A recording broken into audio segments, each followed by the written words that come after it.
അപ്പോൾ എല്ലാവർക്കും പുതിയ വീഡിയോയിലേക്ക് സ്വാഗതം. ഗുരുവായൂർ അമ്പലനടയുടെ വിജയത്തിന് ശേഷം വിപിൻ ദാസിൻ്റെ തിരക്കഥയിലും ഗൗതമൻ്റെ രഥത്തിന് ശേഷം ആനന്ദ് മേനോൻ്റെ ഡയറക്ഷനിലും വന്ന ഏറ്റവും പുതിയ coming of age comedy drama മൂവിയാണ് Vaazha, biopic of billion boys. Siju Sunny, Jomon Jyothir, Saaf Boi, Amith Mohan Rajeshwari, Hashir, Ajin, Vinayak, Alan എന്നീ സോഷ്യൽ മീഡിയ ഇൻഫ്ലുവൻസിനോടൊപ്പം കോട്ടയം നസീർ, ജഗദീഷ്, നോബി മാർക്കോസ്, ആസിഫ് നെടുമങ്ങാട് എന്നീ സീനിയർ ആക്ടേഴ്സും സിനിമയിൽ വേഷമിടുന്നുണ്ട്.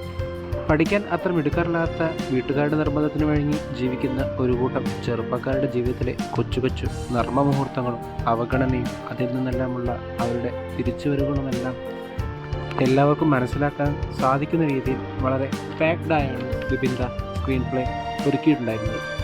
അത് മികച്ച രീതിയിൽ സ്ക്രീനിലെത്തിച്ച ആനന്ദ് മേനോൻ്റെ ഡയറക്ഷനും വളരെ വലിയ കയ്യടി അർഹിക്കുന്നുണ്ട്. ഉറ്റ സുഹൃത്തുക്കളായ വിഷ്ണു, അജോ, മൂസ എന്നിവരുടെ ജനനം മുതൽ സ്കൂൾ, ഹൈസ്കൂൾ, കോളേജ് വരെയുള്ള കാലഘട്ടത്തിലെ പ്രണയവും വിരഹവും അതിനിടയിലെ കൊച്ചു കൊച്ചു തമാശകളും കാണിച്ച് ഒരു സർപ്രൈസ് കാമിയോയുടെ ഇൻട്രൊഡക്ഷനിലൂടെയാണ് ഇൻ്റർവെല്ലിലേക്ക് സിനിമ പോയിട്ടുണ്ടായിരുന്നത്. ആ കാമിയോ ഇൻട്രൊഡക്ഷൻ സിനിമയ്ക്ക് വലിയൊരു ഹൈ പോയിൻ്റാണ് നൽകിയതെന്നാണ് സിനിമ കണ്ടുകൊണ്ടിരുന്നപ്പോൾ എനിക്ക് തോന്നിയിട്ടുണ്ടായിരുന്നത്. കളിച്ചിരികൾ നിറഞ്ഞ ഫസ്റ്റ് ഹാഫിന് ശേഷം സെക്കൻഡ് ഹാഫിലേക്ക് എത്തിയപ്പോൾ സിനിമ കുറച്ചുകൂടി ഇമോഷണൽ ട്രാക്കിലേക്ക് മാറുന്നതായും കുറുക്കിക്കൊള്ളുന്ന കുറേ മികച്ച ഡയലോഗുകളാലും സിറ്റുവേഷനുകളാലും വളരെയധികം മനസ്സിനെ ടച്ച് ചെയ്തു പോകുന്നതായും എനിക്ക് അനുഭവപ്പെട്ടു.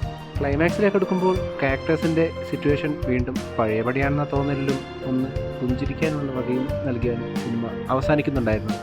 പെർഫോമൻസിലേക്ക് വരികയാണെങ്കിൽ പ്രധാന കഥാപാത്രങ്ങളെല്ലാവരും വളരെയധികം നാച്ചുറലായും റിലേറ്റബിളായും അഭിനയിച്ചപ്പോൾ അസീസ് നെടുമങ്ങാട്, കോട്ടയം നസീർ, നോബി മാർക്കോസ്, എസ്പെഷ്യലി ജഗദീഷ് എന്നീ സീനിയേഴ്സിൻ്റെ ഡയലോഗുകളും ഇമോഷണൽ സീനുകളും ഒരുപാടധികം എനിക്ക് ഇഷ്ടപ്പെട്ടതായി തോന്നി.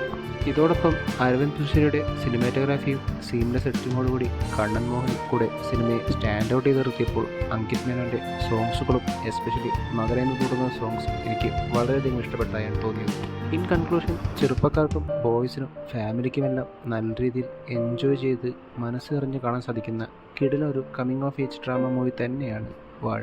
എല്ലാവരും ഈ സിനിമ തിയേറ്ററിൽ തന്നെ പോയി കണ്ട് എക്സ്പീരിയൻസ് ചെയ്യണമെന്ന് പറഞ്ഞുകൊണ്ട് ഈ വീഡിയോ ഞാൻ അവസാനിപ്പിക്കുന്നു. വീഡിയോ ഇഷ്ടപ്പെട്ടാൽ ചാനൽ സബ്സ്ക്രൈബ് ചെയ്യുക. അപ്പോൾ മറ്റൊരു വീഡിയോയുമായി വീണ്ടും കാണും വരെ ഗുഡ് ബൈ.